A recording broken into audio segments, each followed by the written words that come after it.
But first this evening, a Native Affairs exclusive.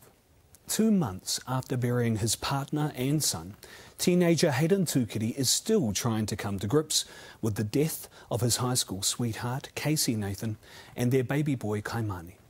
Casey's pregnancy was without complications, yet within hours of giving birth at Birth Care Huntly, Casey was dead.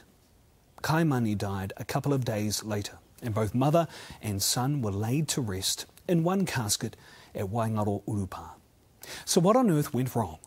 That is the question the Tukiri and Nathan whanau desperately want an answer to. They spoke exclusively to Renee Kahukura Yosefa.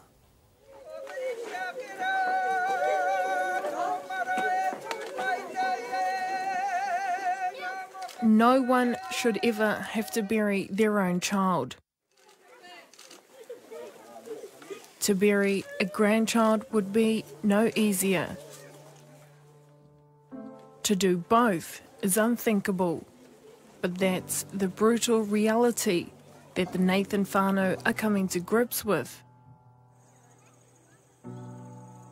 Their baby girl, Casey's life taken tragically as a result of giving birth to her own child.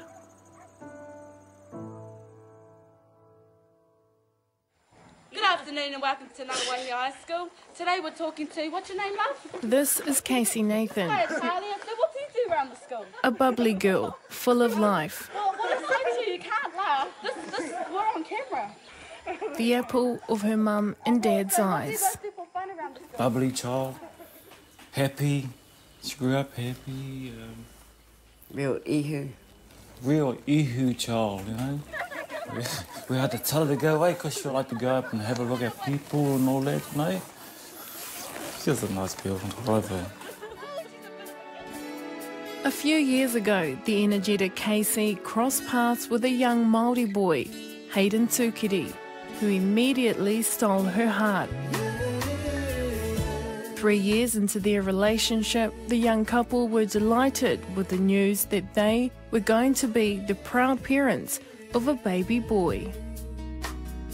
I didn't know what to do, just say happy. And picked her up and gave her a big hug.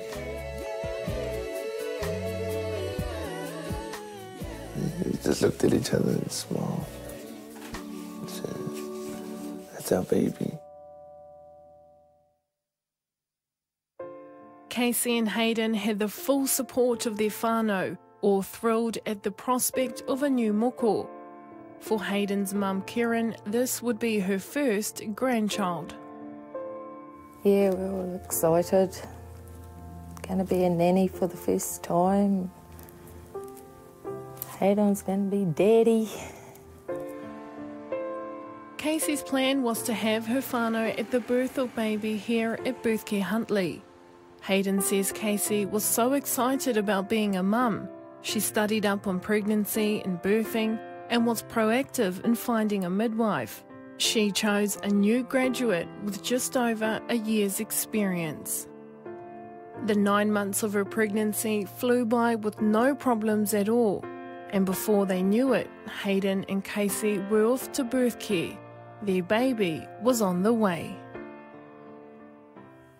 Yeah, I was just seeing if she was alright. All that. Yeah. What does she say to you? Yeah, I'm alright, babe. You alright? In the birthing room, the pair were joined by Hayden's mum, Karen. She says around halfway through Casey's labour, things didn't look right. The baby's head was on an angle, and Casey was in severe pain. She says the midwife showed no signs of concern, even rejecting an appeal to head to hospital. She reassured everything's fine, just told Casey just keep rocking.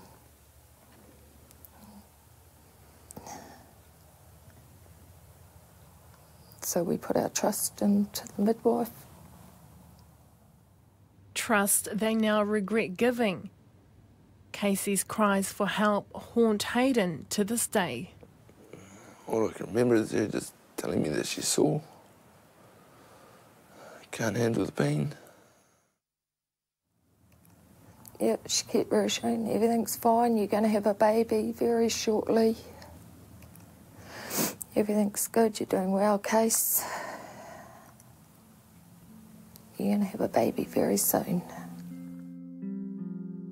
For Casey, it wasn't soon enough. Her painful ordeal continued for hours, things getting so bad a senior midwife was called in. Eventually, their baby boy was born. I was just trying to make sure they're both all right. Were they all right? Nah, Casey was just...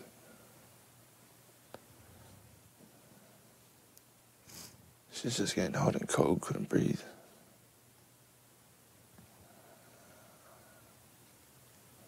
What about baby? He wasn't breathing. Hayden was desperate. His newborn son and his partner were both slipping away. He believes the midwives weren't doing enough to help. An ambulance was soon called for baby, but it was clear that Casey also needed help. Yeah, well, Casey was telling me she couldn't breathe. So I just stood up and I told them, bro, get her some oxygen, do something. What did they do? Stood around and talked. A second ambulance was called for Casey. When did they start to check Casey? When it was time to get on the ambulance.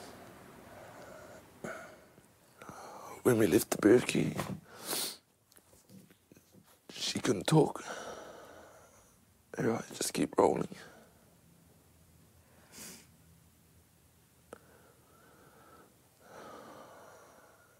They were driving slow.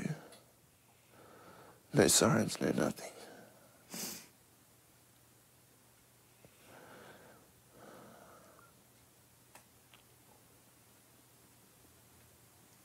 She couldn't breathe. And all I remember was these doctors coming in and just saying up, so didn't have to finish off the sentence. I knew straight away my baby was gone.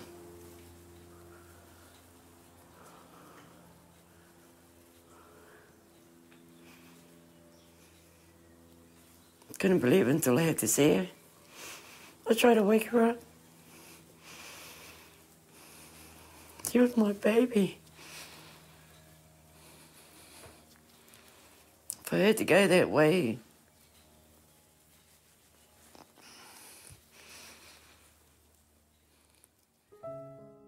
"5 hours after giving birth, Casey passed away in Waikato Hospital. She'd lost too much blood to survive. And as Casey's whanau began to prepare for one tangi, soon they were preparing for two. Casey's baby boy Kymani died in Waikato Hospital as a result of the brain damage he'd suffered during birth. He lived for just 2 days and died surrounded by his whanau. both of them should have been here with us. The father should be enjoying her and his son, and we should have been enjoying our grandson.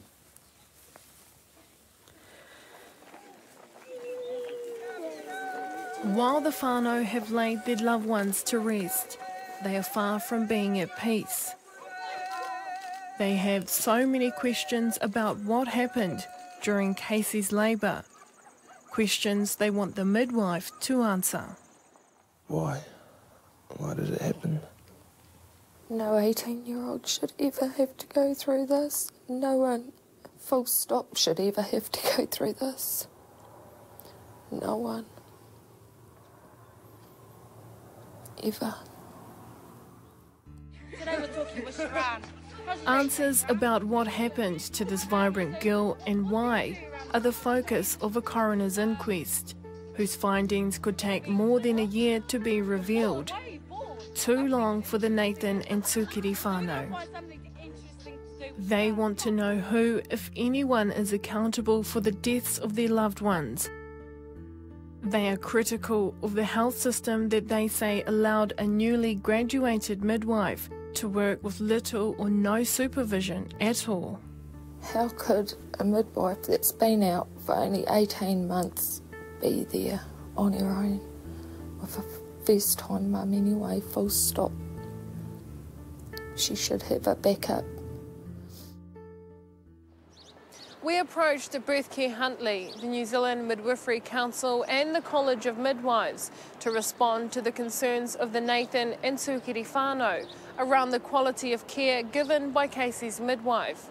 They declined to comment before the completion of the coroner's inquest, but we do know that Casey's midwife is still practising as an independent midwife. In the meantime, the whānau aren't waiting for the answers they desperately need to come to them. They've sought the help of Casey's uncle, Te Mapu Tanginui, a retired senior police officer, to conduct his own inquiries. From the stories that I've learned, I've heard, that things could have been done better.